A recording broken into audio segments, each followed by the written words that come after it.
Washington is no longer the capital of the United States, it is the capital of the world. This city on the Potomac has long arms reaching into every corner of the globe. This is the home of the Foreign Service. Here they are, the men and women of what Washington calls the silent service. These Foreign Service officers have been tortured, maimed, stricken by disease, disaster, and death. Yet how many know the office of the Foreign Service of the United States? How many of us have seen this plaque, which tells an eloquent story, erected by members of the American Foreign Service Association in honor of diplomatic and consular officers of the United States who, while on active duty, lost their lives under heroic or tragic circumstances.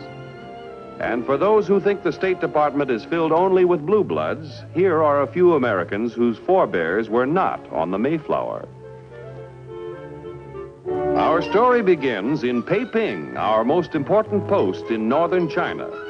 Here, not too long ago, a significant incident occurred, one of a series of such events which brought on the present crisis in that area.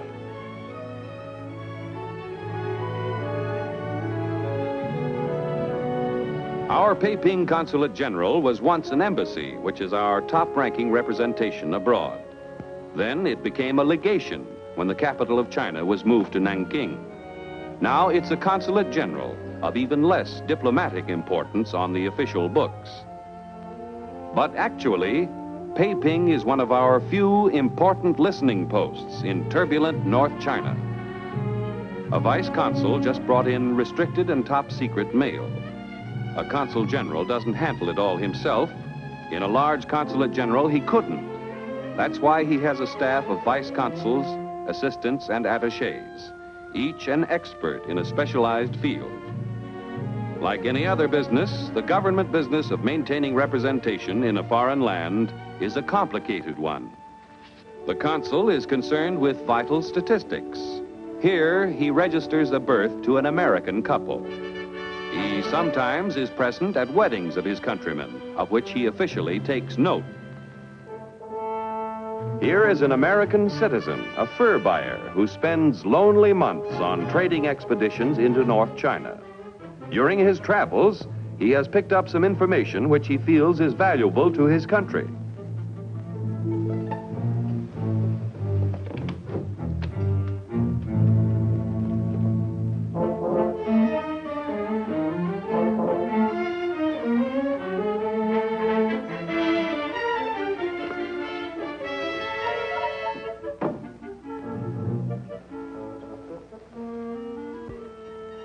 Word has gotten to the Consul General, who naturally is anxious to learn what his voluntary informant knows. Patriotic Americans often keep in touch with their consulates. Storm's brewing up there. You'd better come with me. I thought it best for him not to come to the consulate. Well, that's wise. We never can tell when someone may be watching.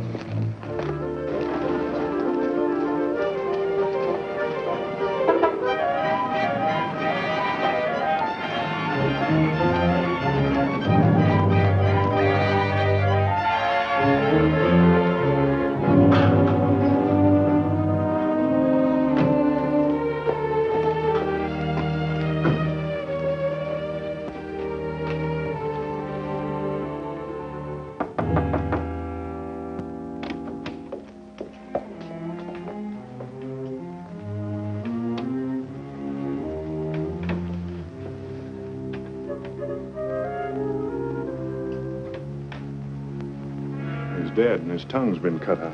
The second victim. Exactly the same pattern. Yes, and they were both very valuable to us in keeping us informed about conditions in the north. Looks like they got whatever report he had. I don't like the way things are shaping up. The way the Iron Curtain's being lowered between us and the north. Trans-Asiatic transport suspended all flights. Guerrillas have been reported just outside the city. It all adds up to something very important. I think I'd better inform Washington.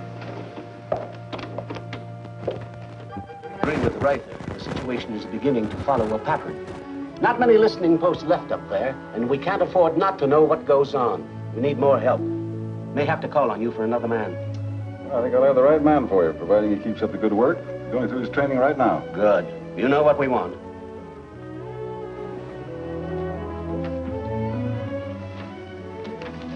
Send in the file on Kenneth Seeley.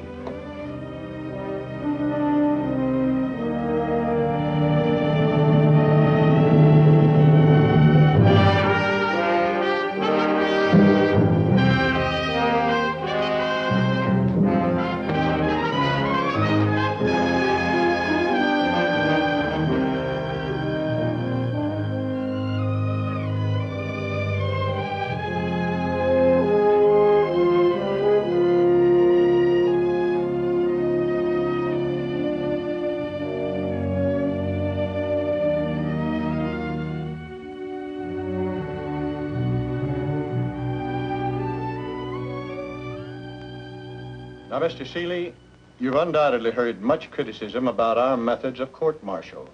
What do you think of our system? Well, sir, as an ex-enlisted man in the United States Marine Corps, I have some pretty positive ideas on that subject. Please be frank. Well, since we're entitled to a trial by a jury of our peers, the court-martial board, in the case of the enlisted defendant, should consist of enlisted men as well as officers. Now, suppose you tell us who has the treaty-making power in the United States? The president, but it must be ratified by the Senate. Mr. Seeley, what was the main French supply of fuel during the last war? This is a stiff oral test Ken is taking, a test not many people could pass. But not only is his knowledge examined, his method of answering the questions, his poise, his ability to improvise are all taken into consideration. For Ken Seeley, as a Foreign Service officer, will represent the United States in some corner of the world, and his authority must be unquestioned.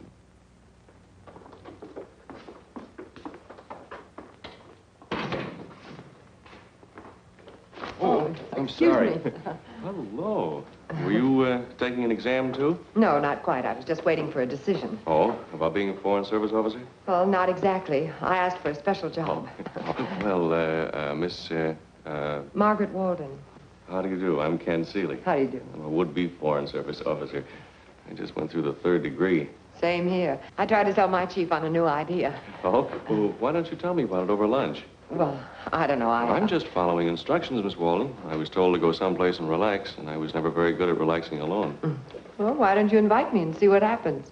Well, you were invited, ma'am. I know just the place, too. It's across the Potomac. Well, I think I ought to go home and freshen up a bit. Well, fine. I'll pick you up in about an hour. I'll be ready. Right. Oh, wait, Miss Weldon. Well, Miss Weldon, what's your address? Where do I pick you up? Number 6, Barney Circle, southeast. Number 6, Barney Circle, southeast. Thanks, fella.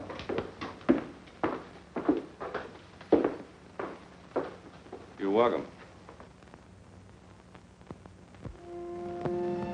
I'm awfully glad you overcame my womanly reserve and whisked me off to lunch. It was a tough fight, but the victory was well worth the struggle. Maybe an expensive victory. Don't tell me I'm in the clutches of a mercenary female. No, but a hungry one. You know what prices are now.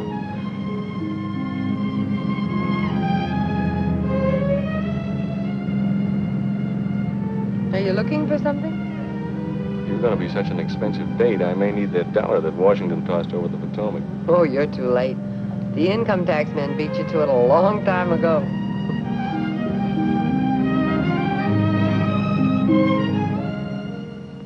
I love places like this. I haven't lived very long in Washington, but somehow it seems like home to me. I thought you modern gals preferred those distant romantic places. Distant romantic places. They usually mean dirt, heat, gnats, and most everything except comfort. You know, you sound like an ex-Marine, too. Tell me about your assignment. Or is that top secret? No. Just isn't very easy to explain. Do you care for anything else? No, nothing else right now, thank you. What makes it so hard to explain? Well, it's a matter of morale. I spent 2 or 3 dismal years in posts in the East and the Near East, and the most difficult problem of all was what to do with your spare time if you were a gal. No, I mean it. Men can much more easily adapt themselves to a rough life than a girl can. Delicate creatures. Tell me about yourself. How did you happen to choose the Far Eastern Service? chose me. I was born in Mongolia. My parents were missionaries. Mine are dirt farmers in Iowa. But you used the word were in referring to your parents, are they? Well, they were murdered by Mongolian bandits. Oh, horrible. It was, but it happened when I was pretty young. I never had any urge to be a missionary, but it occurred to me in being with the State Department, why, well, maybe I could help to carry on the work that they gave their lives for.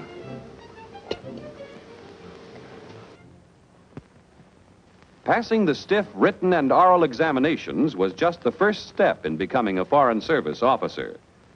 Now he must go through an intensive course of indoctrination, learning Foreign Service history and customs, cryptology and the preparing and unraveling of codes, language, imports and exports, commerce, shipping, visas, international law, psychology, and all the various subjects that add up to diplomacy. A full day in the Institute is not enough. At home... Seeley, I'm assigning you to Beiping.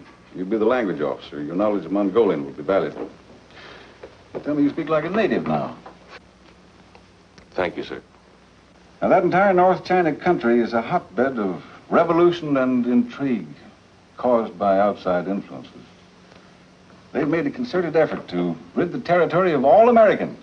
Our nationals have been threatened, spirited mysteriously away, even murdered.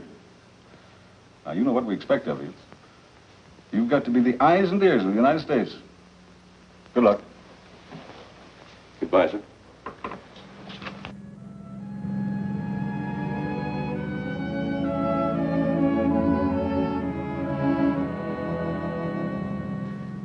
What a perfect day.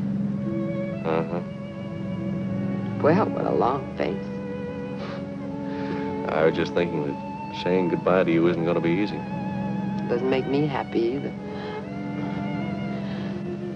Well, I always get a tug of emotion when I look at the Lincoln Memorial, don't you? Always.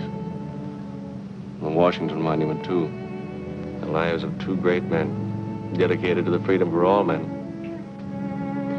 Doesn't it make you feel proud to know that our work is a part of all this? A very little part. Of course, that goes for the other 140 million Americans, too, Marge.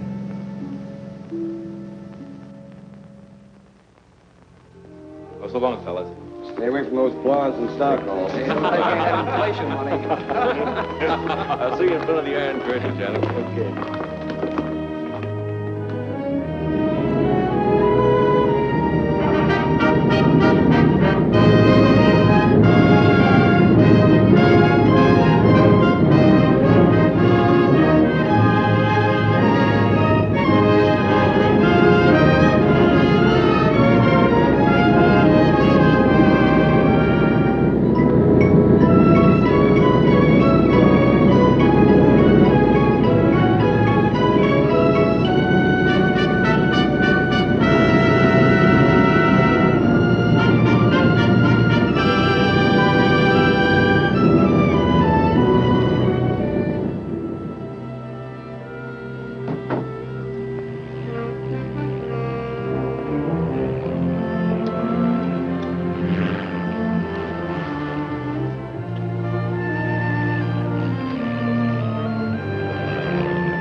Show you to your quarters. I'm sure you'll be a welcome addition to the consulate. I hope so, sir. Wing, will you show Mr. Seeley to his rooms, please? Yes, sir. And you will soon be launched into the social world.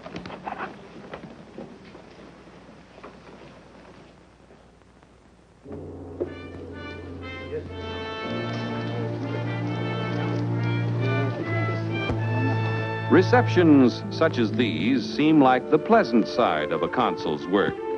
Actually, they are difficult and exacting.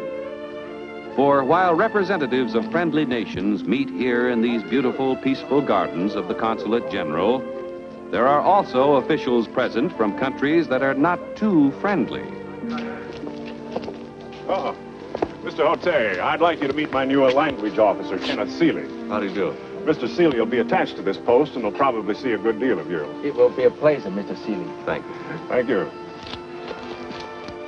Well, I think we've met almost everybody. Business as usual. Excuse me.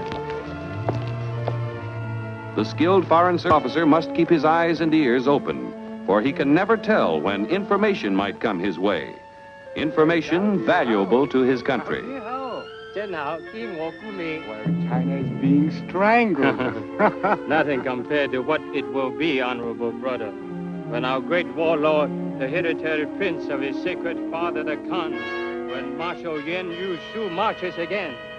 이게 요지 민구투 투론 이요 징기스칸 라디오라. Shen Sheng Hao? Cha Tin Hao? I would be honored to use the language of most, although you speak your language beautifully. Like a native. Well, thank you, but I am a native. I was born in Mongolia. What a surprise. In Mongolia? Indeed. Where were you born? Not far from Mingu. Do you know the town? Yes. It's the birthplace of a very famous Mongolian, Marshal Yen Yu Shu. By the way, whatever became of the Marshal? He disappeared so mysteriously after the Chinese central government banished him from his province. I have not heard of the Marshal for many, many years. It is rumored that he is dead. Sorry, we must leave. Go, Vici. Go. Go, Vici.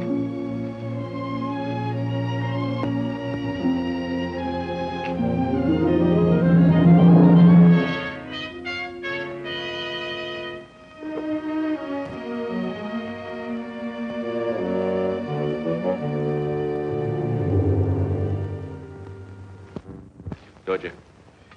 Yes, it might have been the liquor talking, and then again it might not. Mongolians are apt to be boastful in their cups, and they're not used to our fiery Western liquor.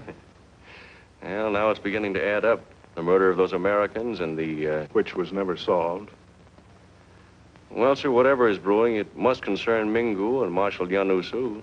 And, of course, the State Department. Yen Yu Shu, that's a sinister name in North China. His father was the old school of warlord, you know, fire and sword, take everything, give nothing. Fortunately, he died during the plague. But this Yen Yu Shu is a very smooth article.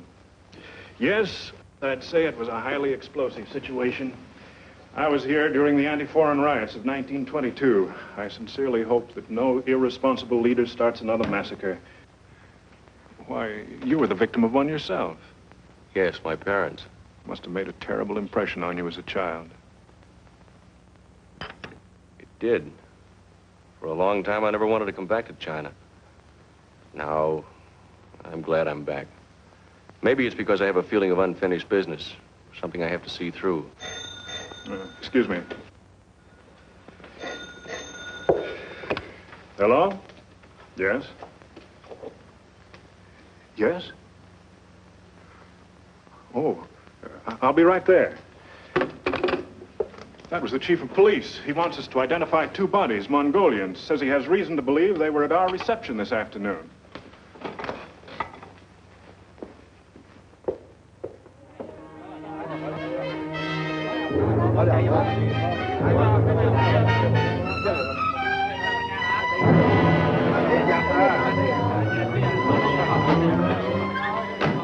Thank you for coming, sir. The honor of the covers, if you don't mind. Not at all.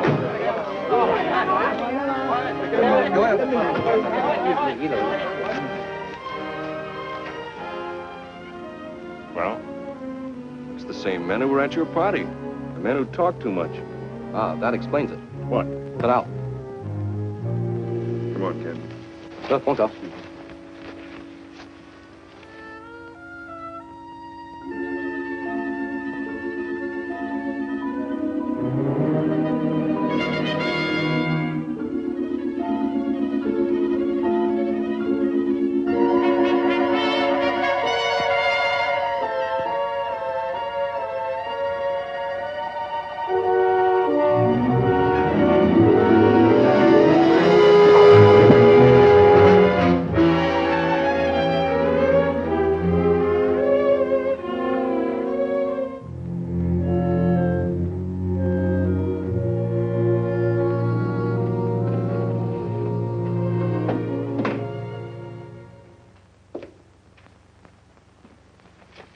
Here's my report, sir. Oh, thanks. I'll send it along with mine. Sit down a moment. I sent a summary of the situation to Washington. When I talked to the ambassador at Nanking this morning, he asked me to. Well, what does he think? He thinks it may be serious, just as we do. Say, I don't like that window episode last night. You might have been killed. Yes, I know. That wouldn't be so good for the government. They'd be out the cost of my training. Well, it's nothing to do but wait. We'll hear from Washington soon enough. Cigarette, sir? Oh, no, thanks. Kenneth Seeley will be attached to Mingu Consulate as vice consul. He will proceed at once, but not give the impression of haste. Suggested he take the next plane carrying diplomatic courier.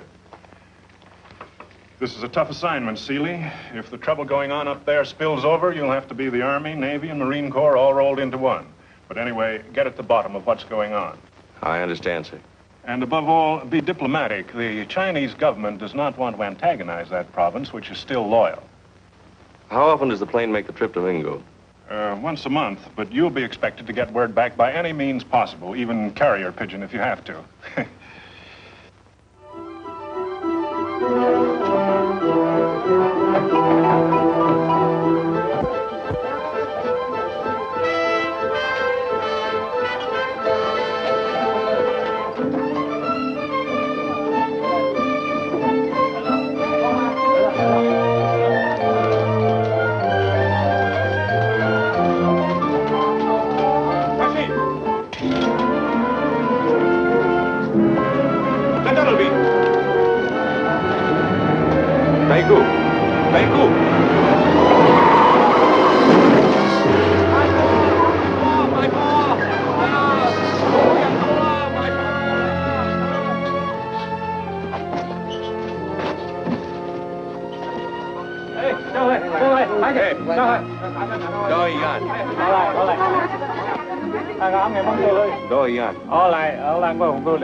You'd better write a full report on this rickshaw incident for the ambassador. Yes, sir. Yes? Sorry to interrupt, Mr. Reither, but they want you in the radio room right away. I'll be right there. You might as well come along.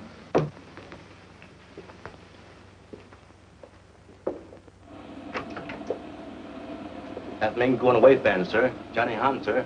Radio operator. Oh, yes. Anything important? He say you know Ming will get new vice consul very soon. What? How did he learn that? Your orders were received in secret code. Ask Johnny Han how he knows. How do you find out about the vice consul? This Johnny Han, Mingu. Our cook tell us we get new vice consul from Peiping. Cook say he hear it in market. Market say he hear it in wholesale house. Wholesale house say he hear it from traveler, but do not remember who. There it is again, the traveler. That strange, nomadic creature who always starts the rumors and who is always so amazingly right. What would the Foreign Service do without him? Thanks, Lang. Very happy, sir. Well, this would explain the rickshaw incident. They're certainly keeping tabs on me, whoever they are. They're keeping tabs on everybody. It's a highly efficient spy network. It might mean that the marshal's about ready to start.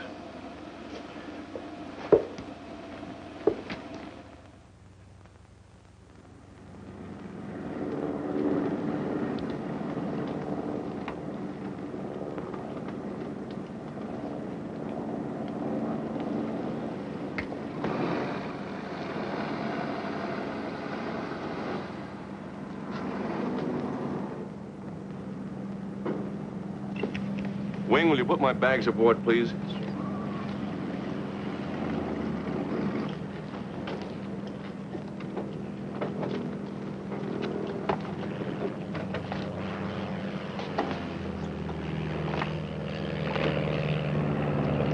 Hello, Logan. Hello. Meet Vice Consul Seeley.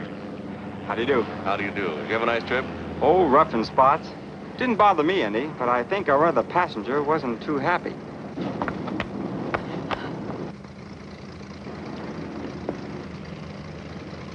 Marge! Hello, Ken. Oh, what a surprise. I thought you were at Ankara. I was in Ankara, but only for 1 week. And then I got my orders to move on. Where? Mingu.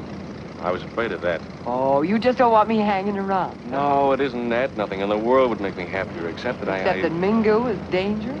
It isn't the safest place in the world. Well, we wanted to be in the service. Marge, this is Mr. Ryder. Your old friend. Hello, Mr. Ryder. Nice to see you again, Marge. Nice to see you again, She was my clerk at Darien. That was your first post, wasn't it, Marge? Yes, it was. I'm sorry you can't stay with us for a while. So am I. I'd welcome a chance to get my land legs back again. It was a rough trip. Oh. Let's you and I walk around a while. We might as well take advantage of the ground. It's a long trip to Mingu. Righto. Oh, by the way, don't take off without us, Seeley. You haven't a chance.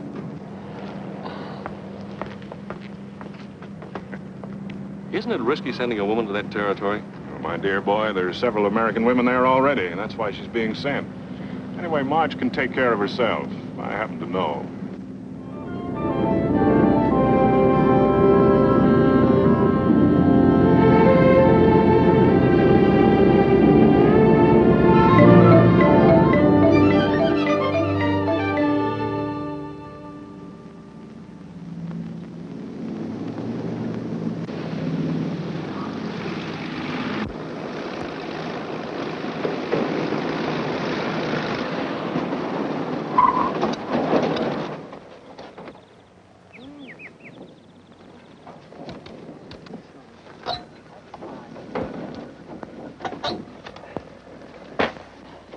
Hello, Logan. You're always a welcome sight. I got lots of stuff for you this trip, Consul.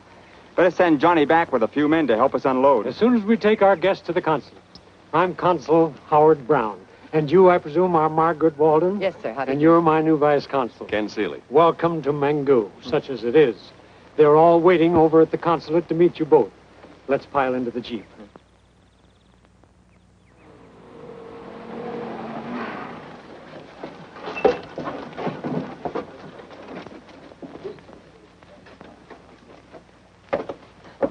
Johnny, get a couple of boys and go out to the airport and bring that stuff back. Yes, sir.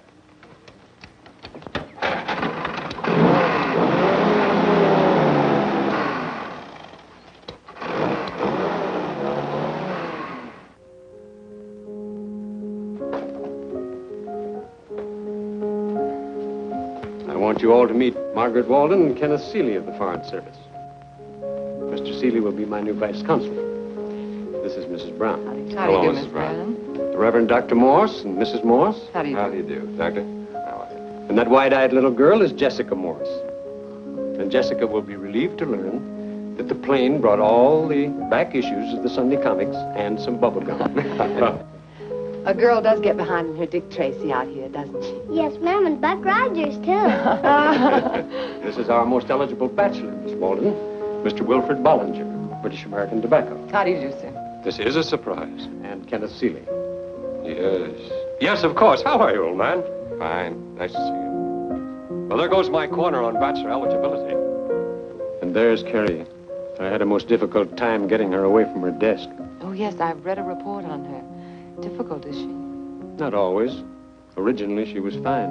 A hard worker. A woman who entered into the spirit of things. Now she's withdrawn into herself. Tense, neurotic. I suspect she cries more than is good for her. Maybe she needs a good woman-to-woman talk. I'll do my best. I'll introduce you.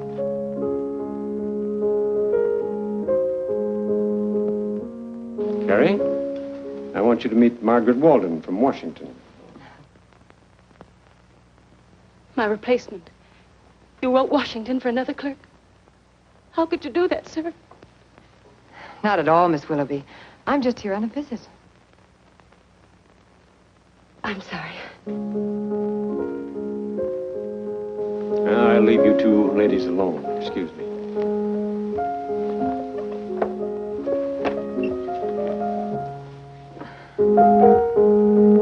Needs a tuning, doesn't it?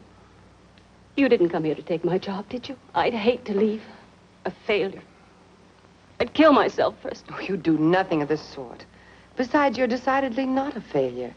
As a matter of fact, this happens to be a post where the clerical work is quite superior. Is it? Is that what they think in Washington? Well, I'm afraid you'd be very conceited if I told you all the nice things I've heard about your work. So you see? Really? Thank you. I think you'll find this comfortable, Seeley. Johnny Hahn will look after you. Your office. Well, this is all very nice, sir. How do the women manage? Well, Carrie lives with the Morses. Miss Weldon will have a spare room in their house. You'll be here alone with Johnny and his flock of invisible servants. I never did find out just how many he's got. Don't be alarmed if you're awakened by the most harrowing squealing and squeaking noises. Johnny's a radio ham and will get up at all hours to communicate with such maniacs. I imagine it comes in handy insofar as keeping in touch with the outside world is concerned. Yeah. He should be able to pick up some pretty valuable information, too. On the contrary, there's a peculiar, ominous quiet over the territory.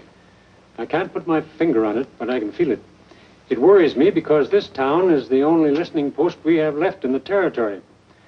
A wave of aggression might be brewing, and we wouldn't find out about it until it's too late. Well, you're tired. We'll discuss it more thoroughly at dinner. Yes, sir.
It's ahead of schedule.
Stepping back into the Middle Ages?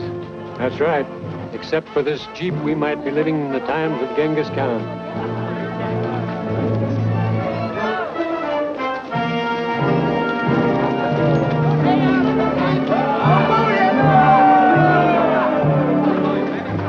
Except for those firearms. Yes. The caravans have been carrying some pretty modern weapons lately. Automatics, machine guns. They say it's better protection against the bandits.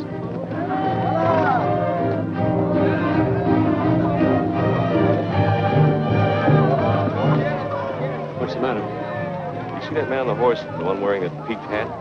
Oh, yes. What about him? I wouldn't swear to it, but I think I saw him at the consular party at Peiping. I wonder what he's doing here. I don't know, but we'll find out soon enough. Well, we'd better get to the field and see Logan off.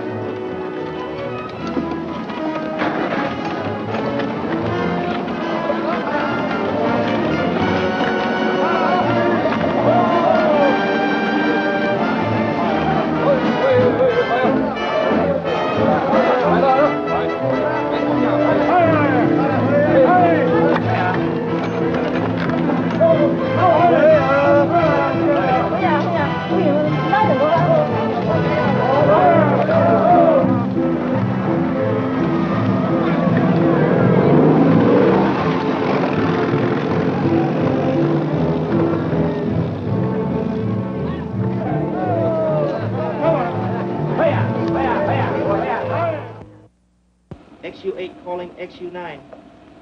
Hello, Johnny. Hello, Mr. Ken. Hey, it's a nice little set you have here. Yes, sir. Not very big, but it worked. We tour, sometime even Moscow. Oh, you hear anything interesting? No, sir.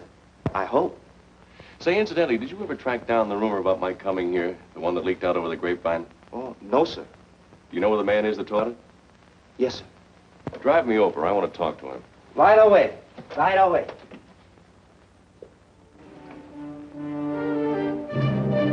Yes, when caravan come to town, town is jumping.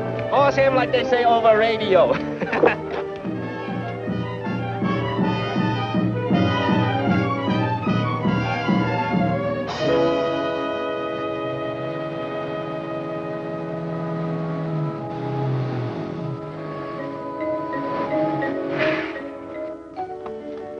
Is he an undertaker? Oh, yes, sir. He also chief elder of council, or same mayor of city. Big shot, eh?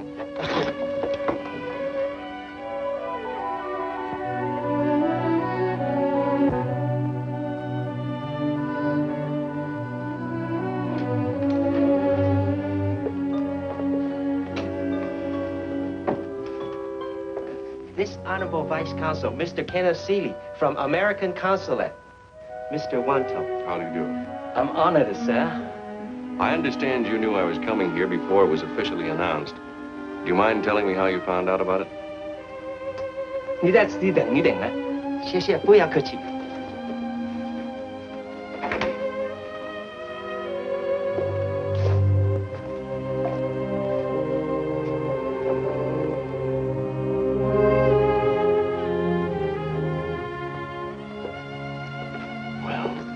I heard it in the marketplace, sir. From whom? I don't remember now. I think it was from a traveler, perhaps a fur buyer from the south. Traveled from the south, huh? Yes, sir. Wando, as mayor of this town, you have access to more information than anyone else. Isn't that true? Sometimes yes, sometimes no. Well, tell me. Before the caravan arrived, did you notice any strange elements? Things happening that, well, that hadn't taken place before? Oh, please think that over very carefully. It's important. I can only say, sir, that I have had a very uneasy feeling. Why? Because there have been too many strangers here lately. But you still can't tell me where that rumor originated from.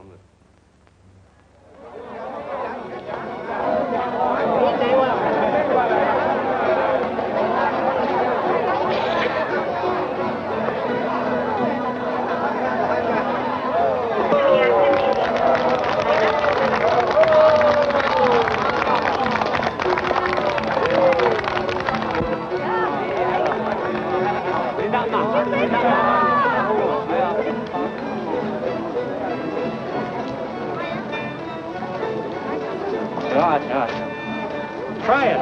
It's kumis, fermented goat's milk.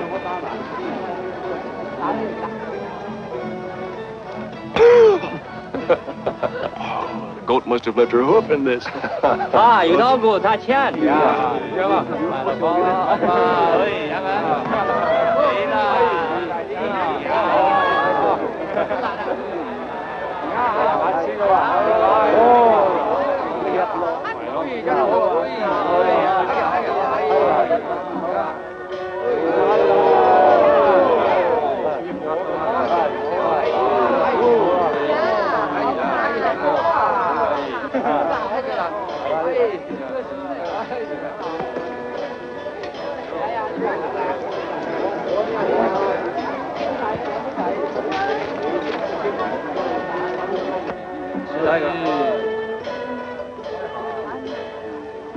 Where's Jessica? Uh-oh. Looks as though Jessica's joined the caravan. Ooh.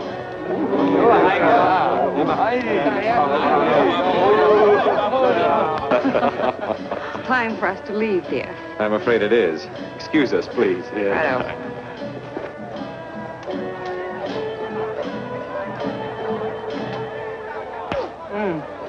You've done a good day's work, Jessica. Now we better go home. Oh, gee. Right when he was going to teach me how to eat fire.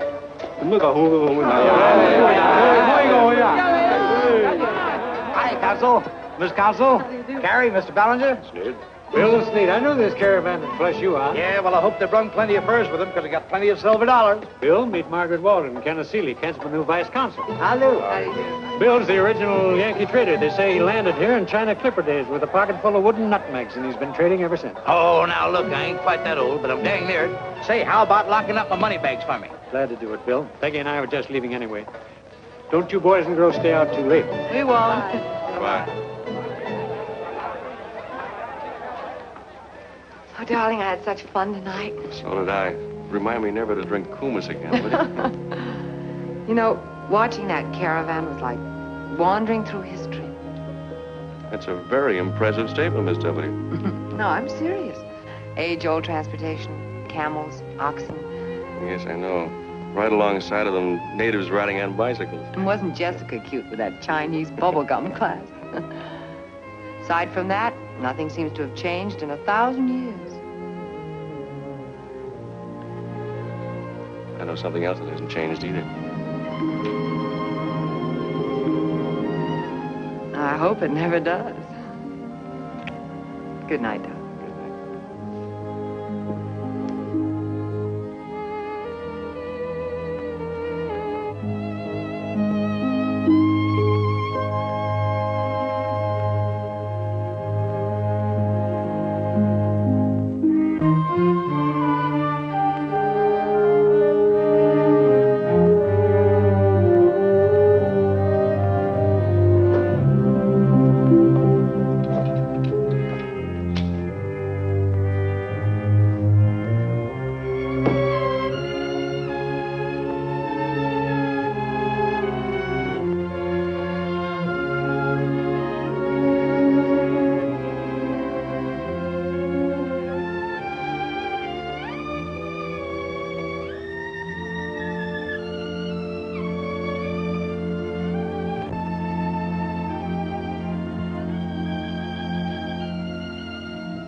Well, good morning. Why the informal gathering so early? There seems to be some sort of misunderstanding. Maybe the boys had too much party last night. Carrie, don't let them see you do that. Where's Marge? She's been detained for questioning. It seems the caravan was the advance guard. Who, Marshaliano Sioux? Yes, our friend has finally arrived.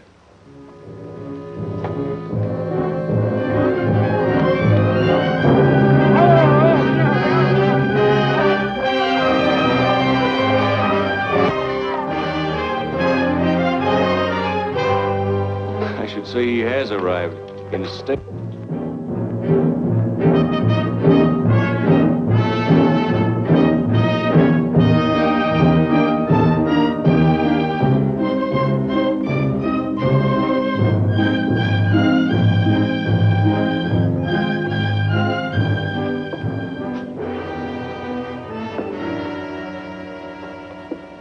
介绍我的翻译和顾问 Colonel Aram.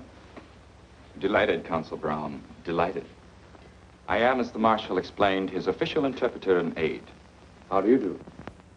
Has he been disagreeable? The Marshal hates American women. He told me so through his interpreter. He claims that American women don't know how to make love. Well, I'm glad of that, anyway. Has the Marshal forgotten all his English during his long stay in Mongolia? It's been rumored he was once a brilliant scholar at Oxford. My dear Consul, the Marshal does not like that barbarian tongue. That is sufficient. I see. Will my boy be permitted to brew us all some coffee? Lingshire, Daojing, Joffy. 没有去早餐，对不起。到了。 The Marshal begs me to convey his apologies. It was very thoughtless of him not to provide you with some breakfast. I would enjoy a cup myself.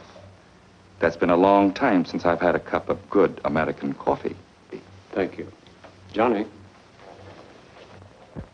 will you prepare a light breakfast for all of us with plenty of coffee?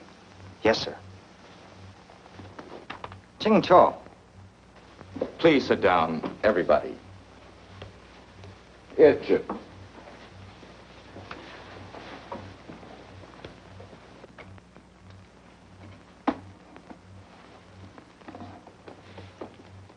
The Marshal regrets the inconvenience, but it will be necessary for the Americans and Mr. Bellinger to remain in the consulate night and day.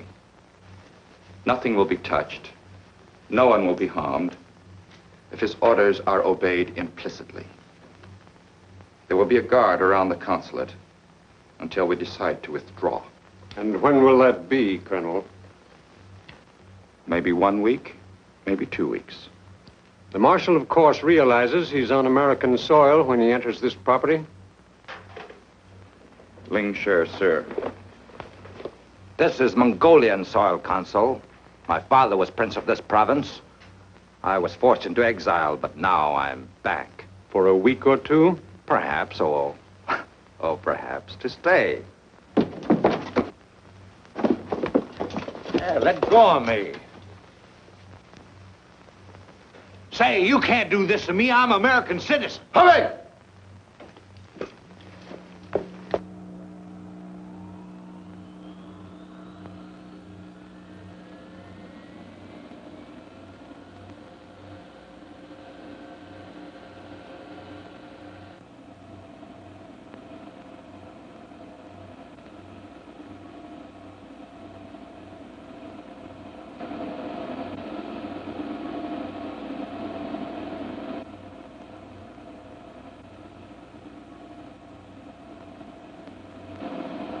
Hello, Nanking. This man Gu.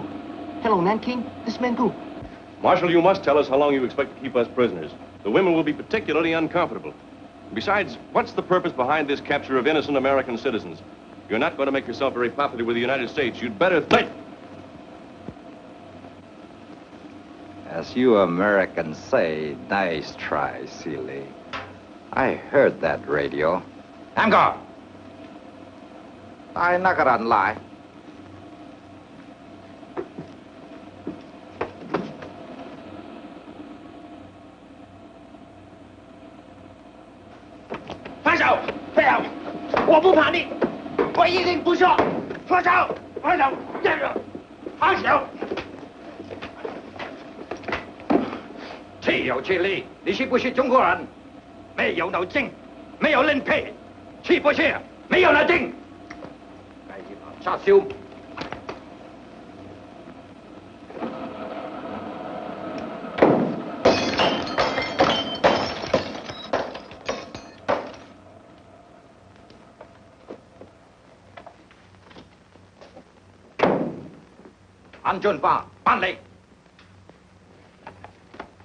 The Marshal is very angry.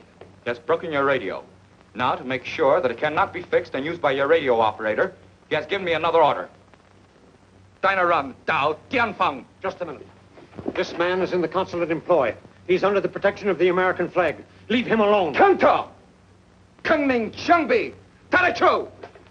When the Marshal gives an order, it is obeyed.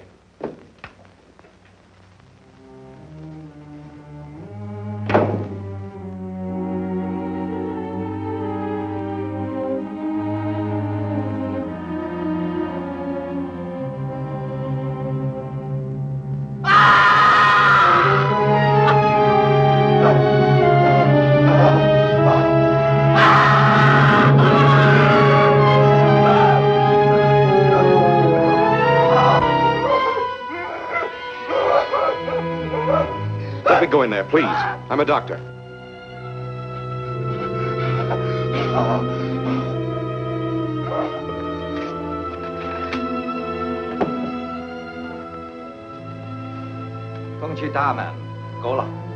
The Marshal is very annoyed at what has happened.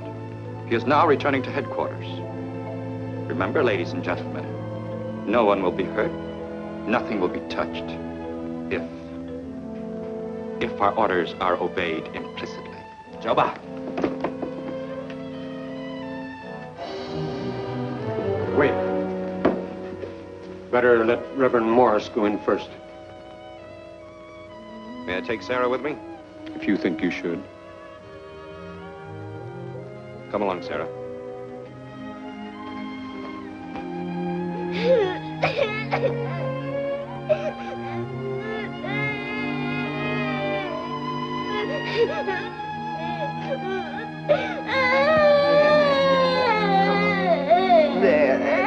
It's all right. It's all right.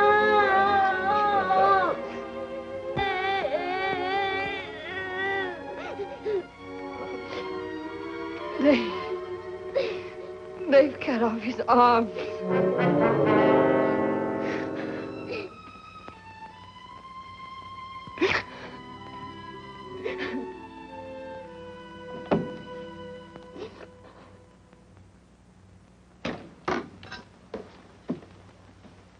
The Vice Consul insists upon seeing you. He's outside. Under guard, of course. Come in, Seeley.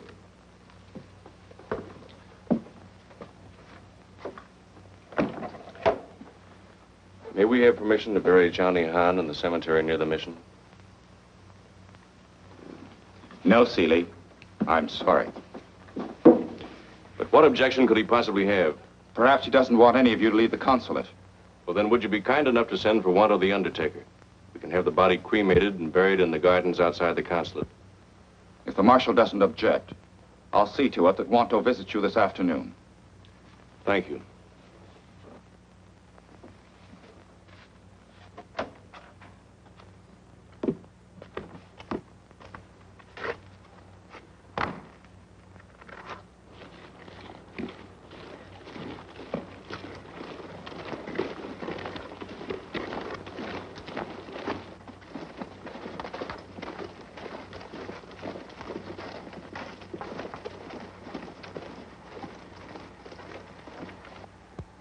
These people are under arrest, I assume. They are. May I ask why? The Marshal suspects some of them as being traitors. Traitors? Yes. If you remember, the Chinese government denounced the Marshal and a price put on his head. But why pick on these poor, helpless natives? They were not picked haphazardly, I assure you. We've had them investigated a long time before we came. Oh, I see. Well, what do you intend to do with them? The Marshal will conduct his own court of inquiry. Colonel, I think the Marshal will use any excuse to conduct a reign of terror. Seeley, you would do well to keep such opinions to yourself. Please march.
把这个尸身抬出去。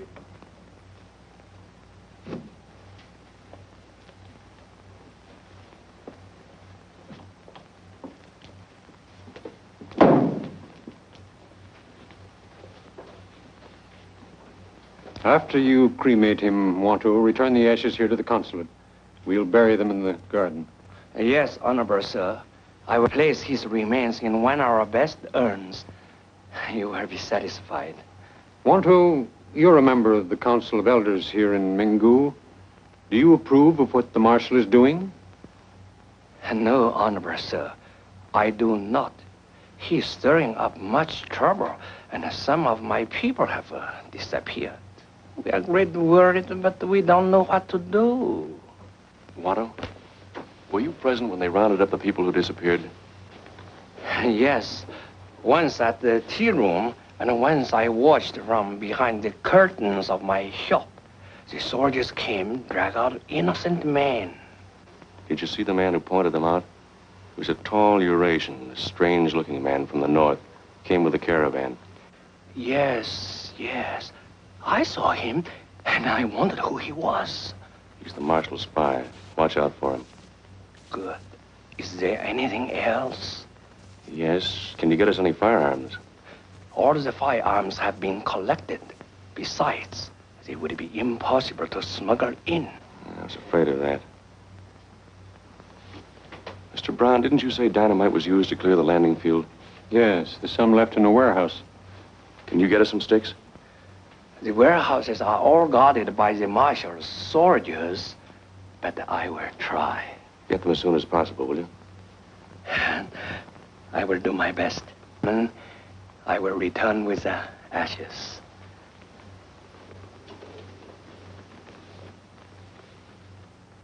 What's on your mind, Ken? I'm not sure yet, but with a few sticks of dynamite, and if things get worse... Things are getting worse. The Marshal's campaign has begun. It looks like a sort of squeeze play. Yes, I know. He's obviously using us in his dirty game of politics. If the Generalissimo gives him the nod and lets him have his province, why, he'll deliver us unharmed. Which will make him a hero. Exactly. And if he's refused, he'll turn us over as hostages to his friends in the north. And that'll make him a hero to them. Just an old warlord custom, playing both ends against the middle. And we're definitely in the middle. Well, let's take a look at that radio set.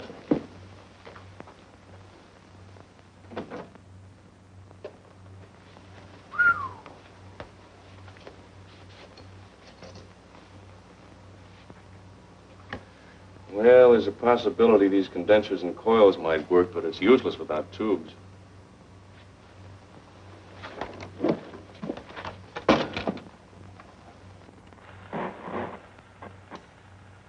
Hey, hey, hey, 北京上四楼，上四楼，这个是北京上四楼，上四楼，北京上四楼，啊，早晨，今天呢，50个人呢，打死的。 He apparently overlooked the receiver. We can at least hear Nanking and Peiping. What the Marshal doesn't realize is that our radio silence will eventually arouse the suspicion of the embassy. I was thinking the same thing. But with things happening as fast as they are, eventually it might be too late. 今天啊，50个人呢。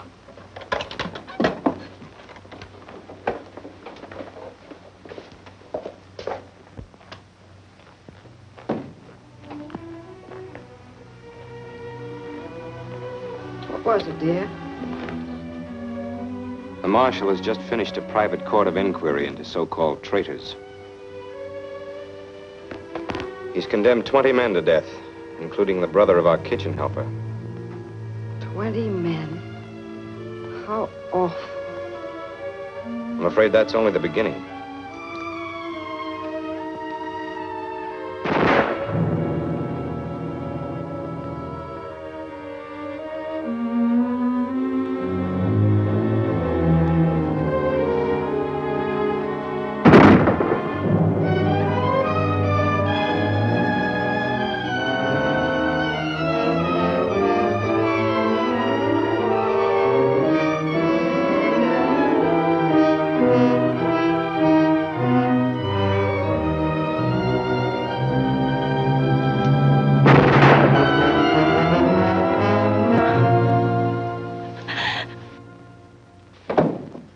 I don't think I'm going to be able to fix that transmitter.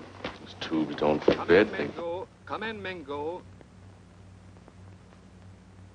Come in, Mingo. Come in, Mingo. This is the American Embassy in Nanking. Come in, please. Come in, Mingo. Calling the consulate at Mingo. Embassy at Nanking calling the consulate at Mingo. Come in, please. Come in, Minggu. Nanking calling Minggu. Hello, hello, Peiping. Last report from Johnny Han said he was going off the air to change tubes and make adjustments. He's had time to repair his set. Something may be wrong. If we don't hear from the Minggu consulate within 24 hours, we will send plane to investigate. We do not wish a plane to come here.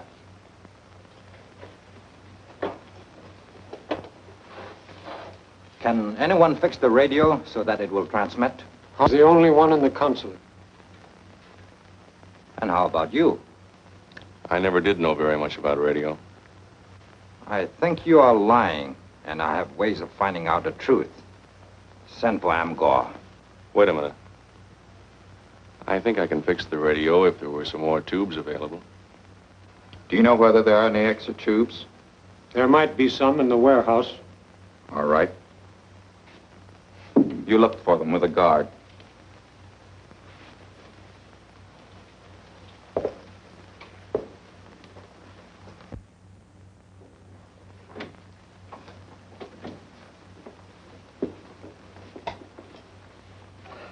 The urn with the ashes, Honorable Sir. Thank you. You're late. We were worried. We were late because we have filled the request of the other honorable gentleman. Johnny Han has not died in vain.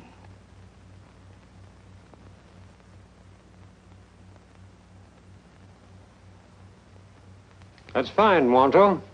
Take it out to the garden. 拿着这个带去园中埋葬。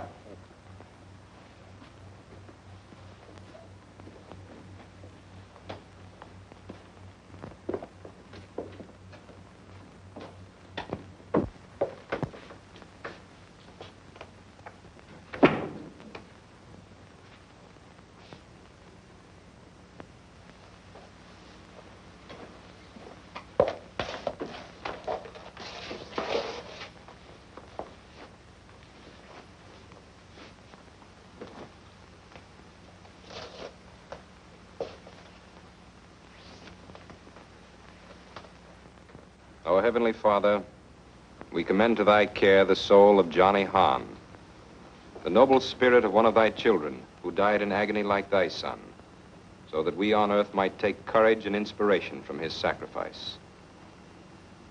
May he rest in peace. Amen. Amen.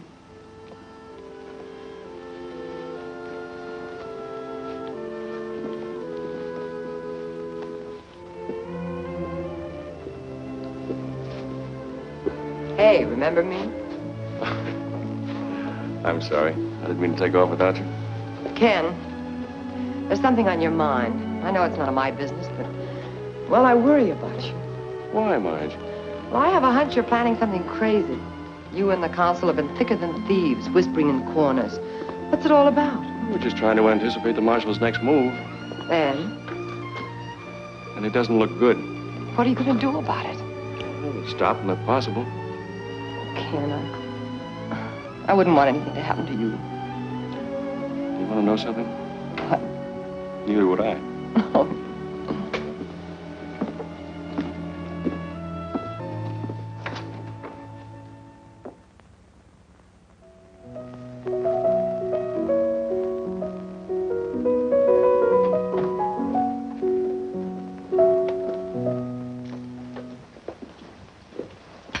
Please don't stop playing, Miss Weldon. It was very beautiful and very melancholy. I love beautiful and melancholy things. Our business now is with Consul Brown and Vice Consul Seeley. We brought you all the radio tubes we could find. Some of them must fit.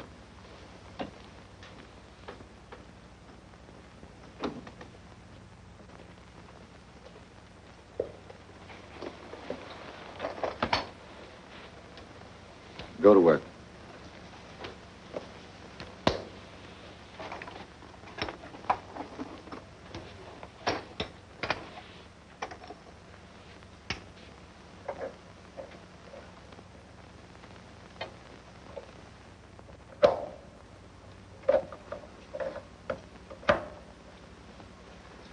These won't work.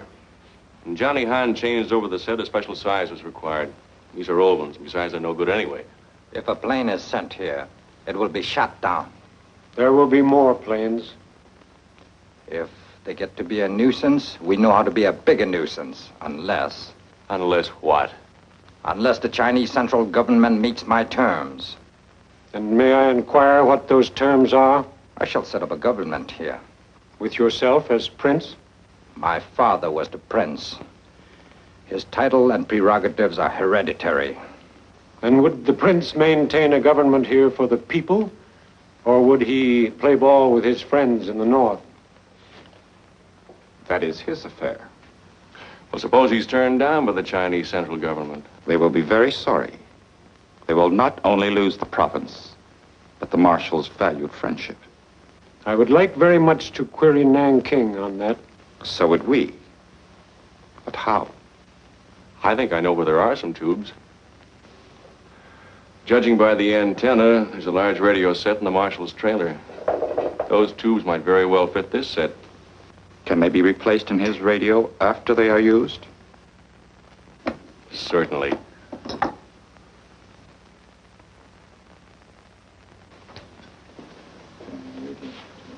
Dial. Very well. You will make the change. I'll have to get my tools.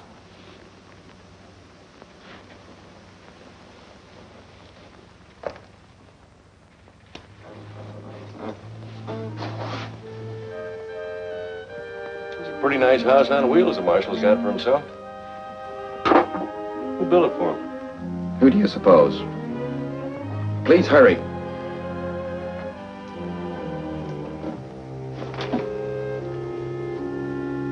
This thing must be grounded on the frame. I'll have to disconnect the batteries from underneath. It'll short out the entire circuit if I don't. Go ahead.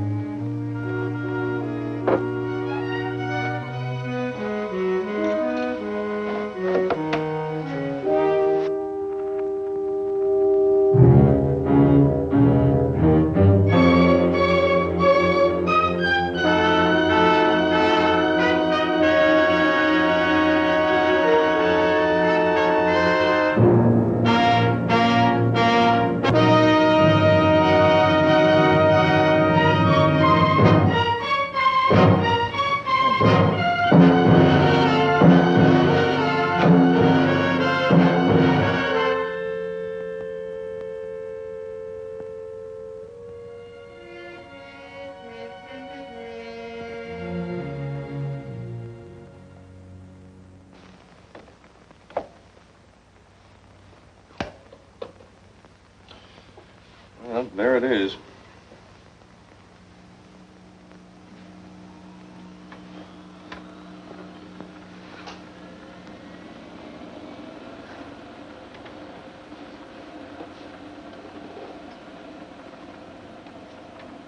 This is XU-8 Mingu calling Nanking XU-9.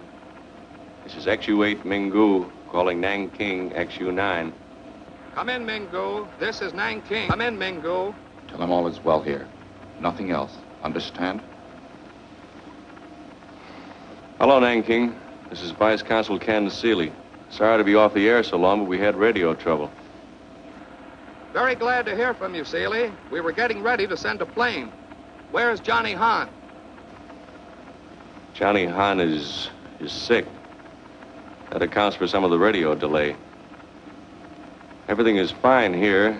Does the ambassador have any instructions? Nanking wants a complete report. The ambassador is worried. What's he worried about? Seems like Marshal Unisu has been reported on the move. There's a rumor he's invading his father's province, trying to force Nanking to accept him as governor. That's interesting. Very interesting. How does Nanking feel about it? The Chinese government refuses to dicker with the marshal. They say he's a traitor and orders are to kill or capture him on sight.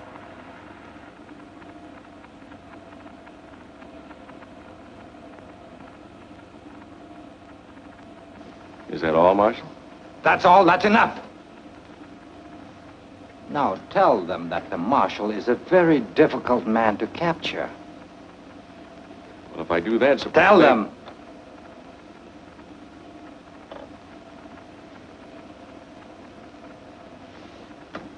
What was that? Who's there? Did you say Marshal? Is that Marshal Unisu? We don't like this silence. Something's up. Are you talking under duress? Answer us. Is Marshal Unisu there? No. Now remove the tubes and replace them in my trailer.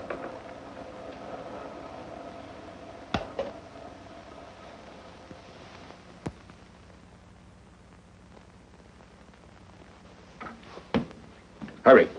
The marshal's waiting for you. What for?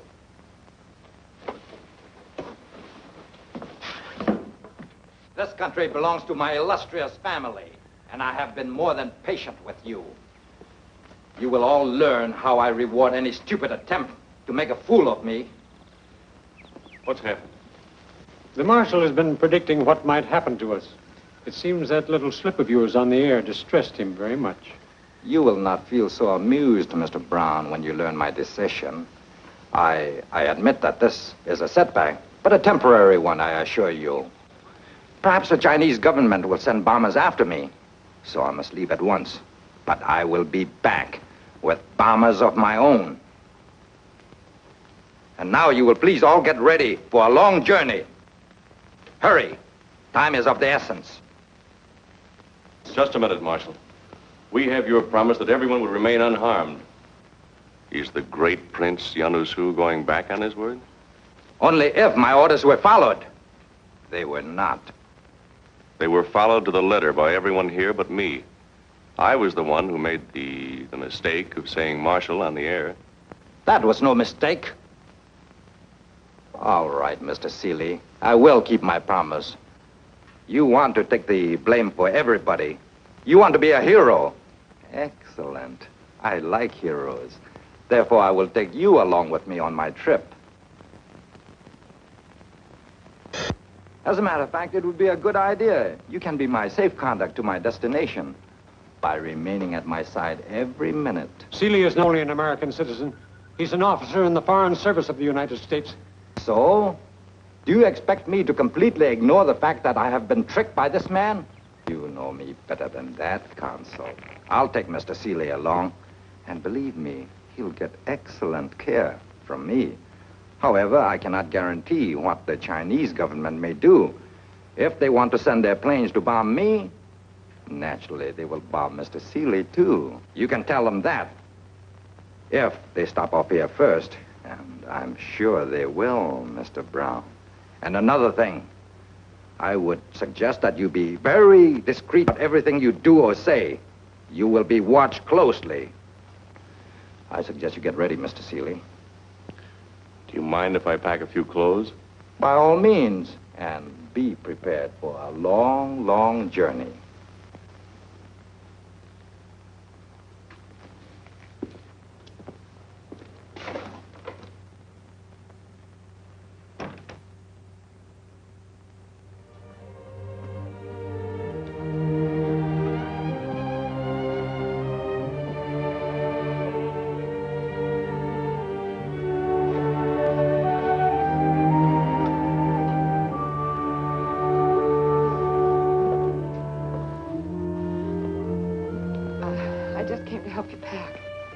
Thanks, darling. Well, this is one job that always did throw me.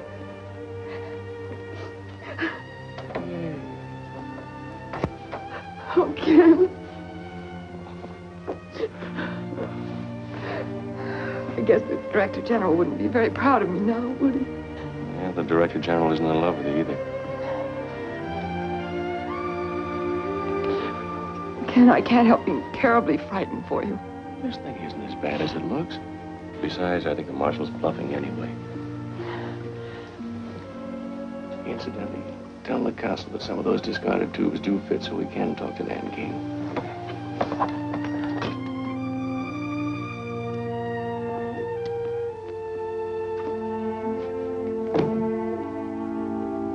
Goodbye, Carrie. You're still the best clerk in the service. Jessica? Let's see you around. Don't make it too long. Doctor, Miss Morris, Bill, Mr. Brown. Pretty soft. Traveling first class that way. I always was lucky. Goodbye, sir. Good luck, Ken. I'll need it. Little did I know when I planted that dynamite in the trailer that I was going to be in it, too.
What was that? One of the children. Aren't you going to stop?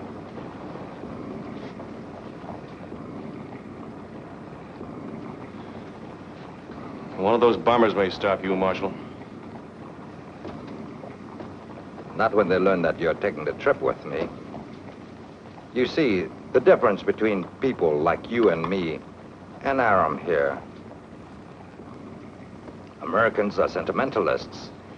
They wouldn't have you harmed for anything in the world. But as for me, I wouldn't hesitate a moment. Nor would the Colonel. After all, you're not important. Just another vice consul. There are many in your foreign service. But I am a prince. And the world may again face another conqueror from Mongolia. It took 700 years for the Mongols to develop another potential Genghis Khan. Thank you. Perhaps if you died, it would take 700 years to develop another threat to world peace here. You're a dangerous man, Marshal. Yes, and even you don't know how dangerous. You see, Mr. Seeley, you forced my hand with that radio trick. I was going to take my time, look the situation over, perhaps get what I wanted by peaceful means. Peaceful means? Yes. The Mongolians are my people. They would have seen it my way after a while. Now I will have to declare war openly. Maybe I'll make that prediction come true. The one about the golden hordes of the East overrunning the earth. They're waiting for me now up north. An army with full equipment. Tanks, artillery, bombers. All I have to do is give the word. You mean they won't march without you? No. I am their leader. Without me, they're nothing but a rabble, without a plan or purpose. You know, you're right, Marshal. I am just a vice consul, dime a dozen. If I die, there are lots of others to take my place. But if you die, there's no one else to take your place. Exactly. When we reach your camp, what happens to me up there?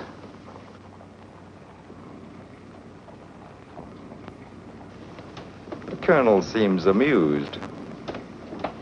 Let's all have a good time. Why not turn on the radio? Colonel Arrow here likes melancholy music. Good idea. I was wondering if that radio was fixed.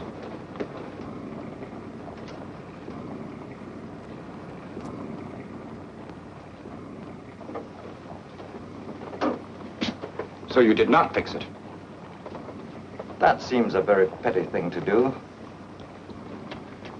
Let me take a look at it.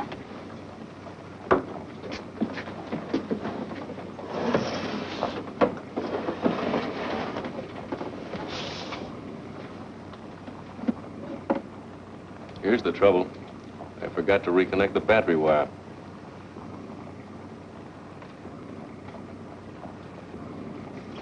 A smart man like you should have been on the winning side. I am on the winning side, Marshal. I represent an ideology that recognizes the dignity of the individual, that holds all men to be free and equal under God. You represent murder and rape and slavery in the name of the law. You're a mad dog that must and will be destroyed. You're a fool to speak to me